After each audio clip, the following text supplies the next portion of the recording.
Hello and welcome to the Holyrood Sources podcast, where we take you inside Scottish politics. I'm Calum Macdonald. Hello, and let's welcome back Geoff Aberdein, who was Chief of Staff to the First Minister Alex Salmond. Hello, Geoff.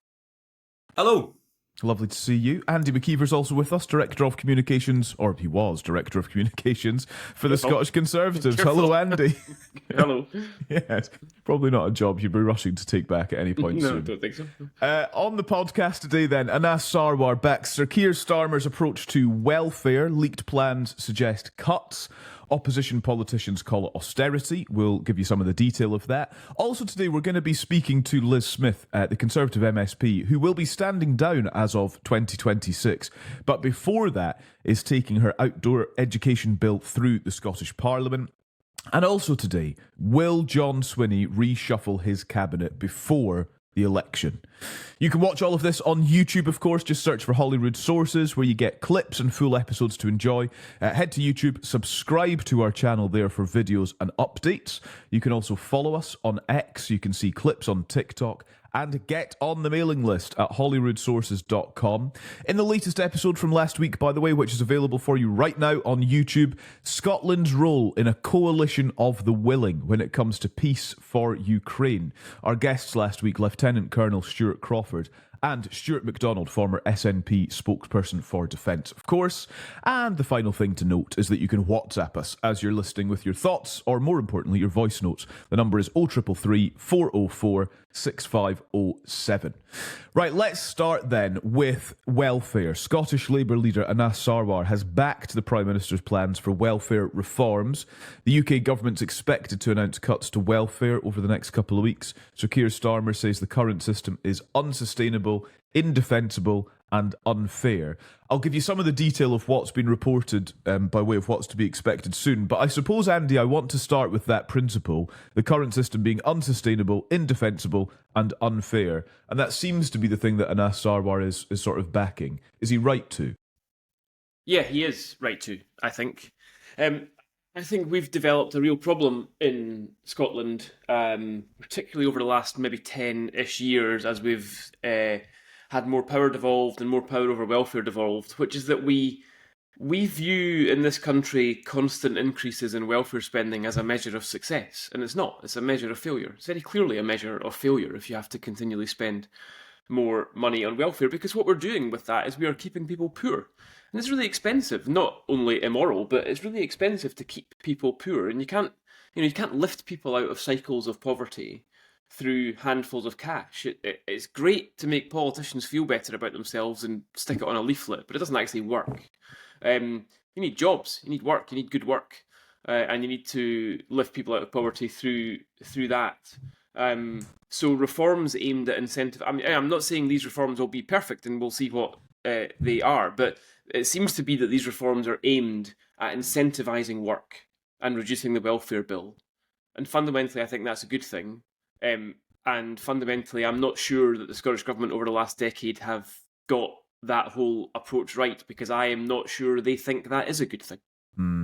Let me give you some of the detail that's reported by ITV News. A series of changes to save over £6 billion. That includes finding £5 billion from stricter eligibility criteria for personal independence payments, and also freezing those payments next year so they won't rise with inflation.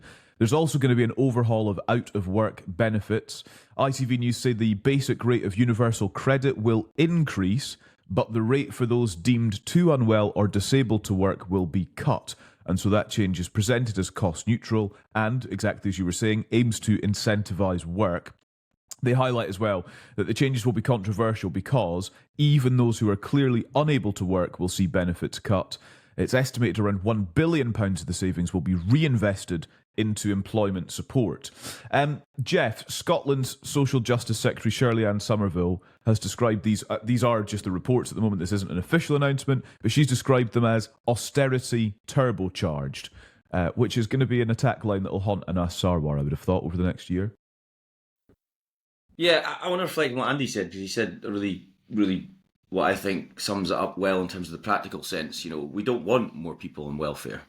It is rewarding failure, not rewarding failure. It's reflecting failure in our society, failure of policy in our society. And so I do agree with him on that. But also my reflection in terms of the politics are, this is the real weakness of the two political cycles. So that you've got a new Labour government seeking to make its mark, to identify where it wants to find savings, yes, or have a more efficient system. And I understand that. But the politics of this are exactly what Shirley-Anne Somerville has said. And you're going to have this in the run-up to the election. And of course, Anas Sarwar will find himself at times defending, and you watch this, you'll have lots of case studies on the broadcast news and newspapers saying, I can't do this anymore because I don't have my welfare payments, or this is at threat, this is going to put me at real risk. And they're absolutely legitimate to say that because these people all will be genuinely concerned. And the SNP will say, no, this is terrible, we'll seek to absolve that and all the rest of it, so on and so forth. And we get into this long-running political cycle. So I on the practical sense, I think it's right for Labour to look at this and say, right, how do we get a more efficient system? The politics of this, because we're 13 months or so from an election, mean it's going to be very challenging for Anas Sarwar to defend some of the stuff there because we've seen it all happen before. So it's not going to be easy for Anas Sarwar in this context. It just won't be. This is another thing, and I'm fully aware I'm opening myself up to a comment from Geoff Aberdein about my support for independence. But this is another area where it doesn't do Scotland any good to have electoral cycles and political parties so tied. So Reeves and Starmer can do this now because they've got over 4 years till That's they have the point, to actually, But Anas Sarwar's got one. And so, this is just no good for Anas Sarwar when this sort of thing happens. It's a good idea, it's the right thing to do, but as Geoff says, all the Scottish Government and SNP candidates all around the country are going to do is say that these are the guys who cut your benefits, and it's going to work. So it's just the uselessness of the ties that the political structures have. It just makes it very difficult to make any progress and have sensible arguments up here, I think. Yeah. And sorry, just in practical sense, we want people to have opportunity across all our society.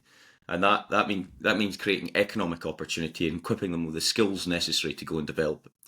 Where there are people that need welfare payments, we should always protect that. Always protect that. But I do feel we need to incentivise people's opportunity to have a bigger disposable income, look after their own, and spend it on the things that they want to.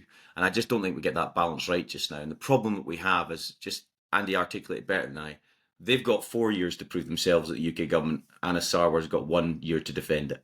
Yeah. And that's the difficulty with devolved and reserved politics. Yeah, and let's just do some of the Barnett consequentials. So this is reported in the Times from the Institute for Fiscal Studies and the Fraser of Allender Institute. So the amount the Scottish Government receives to administer devolved benefits, for example, the adult disability payment, that is linked to the amount the Treasury spends on equivalent payouts in the rest of the UK. And so there's an anticipated £6 billion in savings, which, as we say, is due to come from an overhaul of the personal independence payment. And the analysis here, then, is that under a worst-case scenario for SNP ministers at this point, the gap between what the Scottish Government receives for social security payments from the Treasury and spends on the equivalent payments in Scotland could reach about £600 million per year. So there's a thought there too, isn't there, on the year to go thing, Geoff? Because is this about the SNP coming up with an idea to offset some of that 600 million quid, or is it actually, do we think that Anas Sarwar should find himself in a position where a UK Labour government's decisions, he can plan, he can work around that? Presumably, you would hope he would have some insight on what precisely will be announced and be able to say something in the immediacy as to what he would do as First Minister. Yeah, look, John Swinney, with legitimate reason, will say this is an attack on our most vulnerable in society, and Anas Sarwar should be ashamed for associating himself with all this stuff. Hear it already, and there's legitimate reason to do so. I don't necessarily. We need to see more details to what's being actually proposed here. Yeah. But I suppose my overarching political thought is this is another flank of attack on the Labour Party ahead of the election in Scotland. And I suppose, wouldn't it be nice if we actually took this, discussion, debate in the round and actually sought to, as I say earlier, think about the mechanisms and interventions we can make for the long term that create greater opportunity for all our fellow citizens. And Andy, the attacks as well, I just want to make this point, they'll be quite constituency specific in some cases, because There's 36 Labour MPs in a group called Get Britain Working, and they've written to Liz Kendall this week, she's the Secretary of State for Work and Pensions, to say they will back and argue for these forthcoming welfare reforms. That list includes 5 Scottish Labour MPs.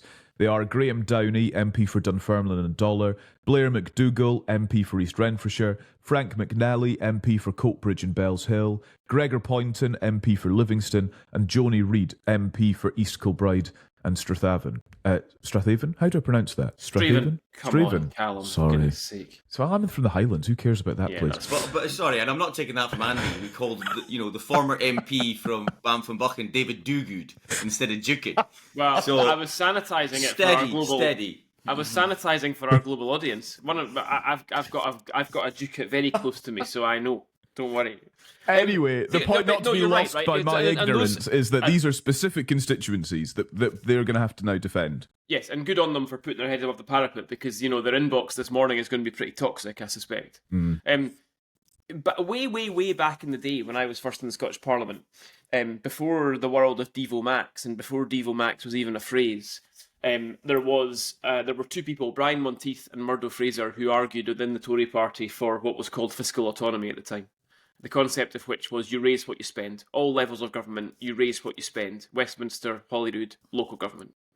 And I can't help but reflect on that, which is now well over 20 years ago, and think that if we had that sort of system, it would make politics a lot cleaner.